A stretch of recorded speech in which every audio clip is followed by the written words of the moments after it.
Elon Musk has said SpaceX's Starlink will support communication links with internationally recognized aid organizations in Gaza. ناظرین، پاسبان مل گئے کعبے کو صنم خانے سے۔ اسرائیل نے پورے فلسطین اور بالخصوص فلسطین کا رابطہ پوری دنیا سے منقطع کیا، لوگ مرنے لگے اور اسرائیل کی جارحیت جاری رہی، لیکن دنیا کسی بھی طرح فلسطین سے رابطہ نہیں کر پا رہی تھی۔ تمام امدادی ٹیمیں قید ہو گئی تھی، لوگوں کو خوراک نہیں مل رہی تھی، لیکن پھر اچانک دنیا کے امیر ترین افراد میں شامل ایلن مسک نے بڑا اعلان کیا۔ ایلن مسک ٹویٹر کے مالک ہونے کے ساتھ اسپیس ایکس کے بھی بانی ہیں۔ ان کو معلوم ہوا کہ فلسطین میں انسانیت مر رہی ہے، جبکہ اسرائیل نے ظلم کا بازار گرم کر رکھا ہوا ہے۔ ایسے میں اگر بیرون دنیا کا رابطہ منقطع ہو جائے تو فلسطین صفحہ ہستی سے مٹ جائے گا۔ لہٰذا انہوں نے اسرائیل کے منہ پر چماٹ مارتے ہوئے اعلان کیا کہ وہ سٹار لنک کے ذریعے پوری دنیا کو فلسطین سے جوڑے گا۔ ایلن مسک نے کہا کہ اسپیس ایکس کا سٹار لنک غزہ میں بین الاقوامی طور پر تسلیم شدہ امدادی تنظیموں کے ساتھ مواصلاتی روابط کی حمایت کرے گا۔ کہانی کچھ یوں ہے کہ ہفتے کے روز غزہ کی پٹی میں ٹیلی فون اور انٹرنیٹ کی بندش نے لوگوں کو دنیا اور ایک دوسرے سے الگ تھلگ کر دیا۔ اسرائیل کی جانب سے فضائی اور زمینی حملوں کو وسیع کرنے کے بعد شہریوں کا اپنے پیاروں، ایمبولینسوں یا ساتھیوں کو فون کرنا ناممکن ہو گیا۔ ایسے میں سوشل میڈیا ایکس پر ایک پوسٹ میں ایلن مسک کی جانب سے سٹار لنک کی غزہ میں مواصلاتی روابط کی حمایت کا اعلان حوصلہ افزا قرار دیا جا رہا ہے۔ اس کے لیے ایلن مسک کی کمپنی اسپیس ایکس نے زمین کے مدار میں ہزاروں سیٹلائٹس چھوڑے ہیں۔ بہت سے افراد کے مطابق انہوں نے ان سیٹلائٹس کو آسمان پر دیکھا ہے۔ شاید آپ نے بھی پاکستان کے مختلف علاقوں میں یہ روشنیوں کی لائن دیکھی ہو۔ یہ دراصل سٹار لنک کا سیٹلائٹ نظام ہے۔ یہی کچھ ایلن مسک نے غزہ کے لیے کیا ہے۔ یہ سب ایلن مسک کے سٹار لنک منصوبے کے تحت کیا جا رہا ہے، جس کا مقصد زمین کے دور دراز علاقوں میں تیز ترین انٹرنیٹ کی سروس فراہم کرنا ہے۔ تاہم جب ایلن مسک کا اعلان سامنے آیا تو اسرائیل نے اعلان کیا ہے کہ اس کی جانب سے اسپیس ایکس کے سیٹلائٹ پر مبنی کمیونیکیشن سسٹم سٹار لنک کی سپورٹ غزہ کو فراہم کرنے سے روکا جائے گا۔ اسرائیل کے وزیر مواصلات شلومو کرہی نے کہا، ہم ایلن مسک کو سٹار لنک کے ذریعے انٹرنیٹ فراہم کرنے سے روکیں گے۔ ایلن مسک کے فیصلے پر عمل درآمد روکنے کے لیے اسرائیل ہر ذریعہ استعمال کرے گا۔ ان کا دعویٰ تھا کہ حماس کی جانب سے سٹار لنک کو اپنی سرگرمیوں کے لیے استعمال کیا جا سکتا ہے، لیکن ایلن مسک اپنی بات پر ڈٹ کر کھڑے ہیں۔ دوستو، آپ کے ذہن میں ضرور یہ سوال آ رہا ہوگا کہ سٹار لنک یا روشنیوں کی یہ تیز رفتار لائن کس طرح غزہ کے مسلمانوں کی مدد کرے گی اور ایلن مسک کس طرح دنیا کو فلسطین سے جوڑیں گے؟ تو آئیے آپ کو اس حوالے سے تمام تر پہلوؤں سے آگاہ کریں گے۔ یہ سب ہوگا کیسے؟ دراصل سٹار لنک سیٹلائٹس کے ایک وسیع نیٹ ورک کے ذریعے انٹرنیٹ سروس مہیا کرتا ہے۔ اس کا مقصد ان افراد کو تیز ترین انٹرنیٹ کی سروس مہیا کرنا ہے جو زمین کے دور دراز یا دیہی علاقوں میں رہتے ہیں اور انہیں تیز انٹرنیٹ تک رسائی حاصل نہیں، یا فلسطین کی طرح جنگ زدہ علاقہ ہو جہاں موبائل نیٹ ورکس بلاک کر دیے گئے ہیں اور کوئی میسج تک نہیں بھیج سکتا ہو۔ اس صورتحال میں سٹار لنکس کے سیٹلائٹس کی کارروائی کسی مسیحائی سرگرمی سے کم نہیں۔ سٹار لنک منصوبے کے تحت ان سیٹلائٹس کو زمین کی نچلی سطح کے مدار میں چھوڑا گیا ہے تاکہ ان سیٹلائٹس اور زمین کے درمیان رابطوں کی رفتار کو جتنا ممکن ہو تیز یا جلدی بنایا جا سکے۔ تاہم زمین کے گرد مکمل کوریج کے لیے بہت زیادہ تعداد میں کم سطح کے سیٹلائٹس کی ضرورت ہے۔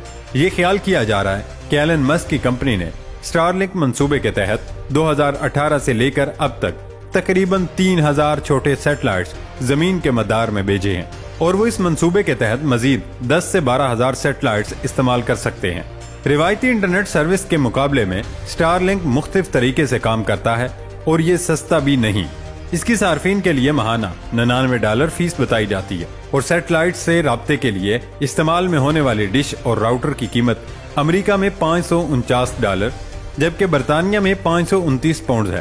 اس سال سٹار لنک اپنے نیٹ ورک کو پھیلانے پر کام کر رہا تھا، جس کے تحت وہ اپنے تیز ترین انٹرنیٹ کی سروس افریقہ، جنوبی امریکہ اور ایشیا میں فراہم کرے گی۔ یہ دنیا کے وہ علاقے ہیں جہاں انٹرنیٹ سروس اور کوریج زیادہ اچھی نہیں، جیسے کہ فلسطین میں کسی سے رابطہ نہیں ہو رہا، لیکن سٹار لنک کے ذریعے ایسے سگنلز بھیجے جاتے ہیں جس سے پوری دنیا کے ساتھ انٹرنیٹ کے ذریعے رابطہ قائم کیا جا سکتا ہے۔ دوستو، اب یہاں یہ سوال پیدا ہوتا ہے کہ ایلن مسک سٹار لنک کے ذریعے فلسطین میں پھنسے مسلمانوں کی مدد کیسے کرے گا؟ اس کو سمجھنے کے لیے ہم یوکرائن میں سٹار لنک کی ٹھیک اسی طرح کی کارروائی دیکھ سکتے ہیں جیسے ہی روسی افواج نے یوکرین پر چڑھائی اور پیش قدمی کی۔ انہوں نے یوکرین کی انٹرنیٹ سروسز بند کر کے ان کی سوشل میڈیا سائٹس کو بلاک کرنے کی کوشش کی۔ ایلن مسک نے روسی حملے کے فوری بعد یوکرین میں اسٹارلنک کی سروس فراہم کی۔ اسٹارلنک کی تقریباً 15,000 ڈشز اور راؤٹرز یوکرین بھجوائے جا چکے ہیں۔ اسٹارلنک نے جنگ کے دوران یوکرین میں رابطے بحال رکھے اور ملک میں پبلک سروسز اور حکومت کی طرح انٹرنیٹ بھی چلتا رہا، اور روسیوں کو اسے بند کرنے کا کوئی طریقہ نہیں مل سکا۔ یوکرینی فوج اسے فوجی ہیڈ کوارٹر اور جوانوں کے آپس میں رابطے کے لیے استعمال کر رہے تھے۔ اس کے سگنلز کو جام نہیں کیا جا سکتا جیسا کہ عام ریڈیو سگنلز کو کیا جا سکتا ہے، اور اسے سیٹ اپ کرنے کے لیے صرف 15 منٹ درکار ہوتے ہیں۔ تو اب بتایا جا رہا ہے کہ ایلن مسک غزہ میں بھی اسی طرح کا قدم اٹھا سکتے ہیں۔ ناظرین، دعوے کیے جا رہے ہیں کہ اسٹارلنک کے علاوہ دیگر حریف کمپنیاں ون ویب اور وایا سیٹ بھی سیٹلائٹ کے ذریعے انٹرنیٹ سروسز فراہم کرنے کے لیے غزہ کا رخ کر رہے ہیں، اور اس کے لیے زمین کی نچلی سطح کے مدار میں ہزاروں سیٹلائٹس بھیج رہے ہیں۔ دوستو، برطانیہ میں فلسطین کے سفیر حسام زملت کی ایک ایکس پوسٹ کو ری پوسٹ کرتے ہوئے الیگزینڈرا کارٹیز کا کہنا تھا کہ 22 لاکھ کی آبادی کا مواصلاتی رابطہ منقطع کرنا ناقابل قبول ہے۔ صحافی، طبی عملہ، انسانی حقوق کے کارکن اور عام معصوم لوگ سب متاثر ہیں۔ سمجھ نہیں آتا اس قسم کے عمل کا کس طرح دفاع کیا جا سکتا ہے۔ امریکہ نے ہمیشہ اس کی مذمت کی ہے۔ اس ٹویٹ پر رپلائی کرتے ہوئے ایلن مسک نے کہا، اسٹارلنک عالمی سطح پر منظور امدادی تنظیموں کو انٹرنیٹ کی فراہمی میں مدد کرے گی۔ دوسری جانب فلسطینی ٹیلی کمیونیکیشن کمپنی کا کہنا ہے کہ غزہ میں انٹرنیٹ اور فون سروسز بتدریج بحال ہو رہی ہیں، کیونکہ اسرائیل اسٹارلنک سے ڈر رہا ہے کہ کہیں حماس اور دیگر تنظیمیں اس سے فائدہ نہ اٹھا لیں۔ ہیومن رائٹس واچ نے کہا تھا کہ غزہ میں مواصلاتی نظام کا بلیک آؤٹ بڑے پیمانے پر ظلم و ستم کے مترادف ہے۔ معلومات کا بلیک آؤٹ ظلم اور انسانی حقوق کی خلاف ورزیوں کو چھپا رہا ہے۔ دوسری طرف برطانوی وزیر اعظم رشی سوناک نے خبردار کیا ہے کہ مصنوعی ذہانت کیمیائی اور حیاتیاتی ہتھیاروں کی تعمیر کو آسان بنا سکتی ہے۔ ان کا یہ بیان اسرائیل اور فلسطین کے مابین جاری جنگ کے تناظر میں سامنے آیا ہے۔ عالمی میڈیا رپورٹس کے مطابق برطانوی وزیر اعظم نے کہا کہ بدترین صورتحال میں معاشرہ اے آئی پر تمام کنٹرول کھو سکتا ہے، یہاں تک کہ اسے بند بھی نہیں کیا جا سکتا۔ اگرچہ نقصان کے امکانات پر اختلاف ہے، لیکن ہمیں اے آئی کے خطرات کو نظر انداز نہیں کرنا چاہیے۔ ناظرین، اس وقت غزہ پر اسرائیلی بمباری اور حملوں میں شہید ہونے والوں کی تعداد 8,000 سے تجاوز کر گئی ہے، جن میں سے 2,000 طلباء اور 70 اساتذہ بھی شامل ہیں، جبکہ 200 اسکول تباہ ہو گئے۔ 23 روز سے جاری اسرائیلی جارحیت کے دوران غزہ میں 8,000 سے زائد فلسطینی شہید، 17,000 سے زائد زخمی ہو چکے ہیں، جبکہ 1,400 اسرائیلی بھی مارے گئے ہیں۔ عرب میڈیا نے وزارت تعلیم فلسطین کے حوالے سے دعویٰ کیا کہ غزہ میں اسرائیلی بمباری میں 200 سے زائد اسکول تباہ ہو چکے ہیں، جس میں 2,000 طلباء اور 70 اساتذہ شہید ہو چکے ہیں۔ 2 روز قبل اسرائیل نے زمینی راستے غزہ پر حملہ کرنے کا اعلان کرتے ہوئے نیٹ اور موبائل سروسز معطل کر دی تھی۔ تاہم عالمی دباؤ کے بعد اسرائیل نے کچھ علاقوں میں یہ سہولیات آہستہ آہستہ بحال کرنا شروع کر دیں۔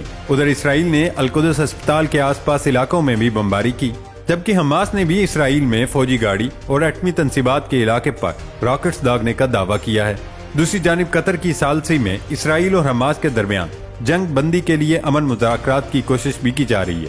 حماس نے یرغمالیوں کی رہائی کا عندیہ دیا ہے، تاہم یہ حماس کے مطالبات کی منظوری سے مشروط ہوگی۔ اسرائیل نے غزہ میں قائم ایک اور اسپتال کو وحشیانہ بمباری کا نشانہ بنانے کی تیاری کرتے ہوئے اسے خالی کروانے کا حکم بھی دے دیا ہے۔ فلسطین حلال احمر نے بتایا کہ اسے اسرائیلی حکام نے غزہ کے القدس اسپتال کو خالی کروانے کی تنبیہ دی۔ صبح سے اب تک القدس اسپتال کی 50 میٹر دوری پر متعدد کارروائیاں کی گئی۔ ہمیں کہا گیا ہے کہ اسپتال فوری خالی کریں۔ اس سے قبل اسرائیل نے غزہ کے ایک اسپتال کو وحشیانہ بمباری کا نشانہ بنایا تھا، جس میں زیر علاج کئی مریض شہید ہو گئے تھے۔ امریکہ اور یورپی ممالک سمیت دنیا بھر میں اس کی مذمت کی گئی تھی۔ تاہم اسرائیل نے بمباری کا الزام حماس پر ڈال دیا تھا، لیکن اب سب کچھ واضح ہو گیا ہے۔ اسرائیل فلسطین اور خاص کر غزہ کو دنیا سے کاٹنا چاہتا ہے، اور ان کے مظالم نہ صرف حماس بلکہ اسرائیل پر بھی جاری ہیں۔ اب تو اسرائیل کی وحشیانہ بمباری اور بربریت کے نتیجے میں غزہ میں پیدائش سے پہلے موت کے سرٹیفکیٹ بٹنے لگے ہیں۔ شہداء میں ایک دن کے بچوں کی بڑی تعداد شامل ہے، جن کا برتھ سرٹیفکیٹ تو نہ بن سکا لیکن ڈیتھ سرٹیفکیٹ جاری ہو گیا۔ سینکڑوں فرشتوں کو دنیا میں آنے سے پہلے ہی جنت مل گئی، جن کا بھی نام رکھنا تو والدین انہیں بے نام دفنانے پر مجبور ہیں۔ اسرائیلی بمباری سے غزہ میں شہید ہونے والے بچوں کی تعداد 3,400 سے تجاوز کر گئی۔ اسپتالوں میں نومولود بچوں اور ماؤں کی جان بچانے کے لیے وسائل ختم ہونے لگے ہیں، جس کی وجہ سے ہزاروں معصوم جانیں داؤ پر لگ گئی ہیں۔ انسانی ہمدردی کے لیے کام کرنے والے گروپ سیو دی چلڈرن کا کہنا ہے کہ 10 لاکھ سے زیادہ فلسطینی بچے اور ان کے والدین محصور غزہ میں ایک وحشت ناک زندگی گزار رہے ہیں، جبکہ غزہ ہے کہ بموں اور فائرنگ کی گونج سے مسلسل متاثر ہو رہا ہے۔ اسرائیلی فوج اور لبنانی حزب اللہ کے درمیان جاری کشیدگی کی شدت اختیار کرتی جا رہی ہے۔ فوجی ٹھکانوں پر حملے کے جواب میں حزب اللہ بھی تیار کھڑی ہے۔ اللہ تعالیٰ اس مشکل وقت میں تمام انسانوں پر رحم فرمائے، آمین۔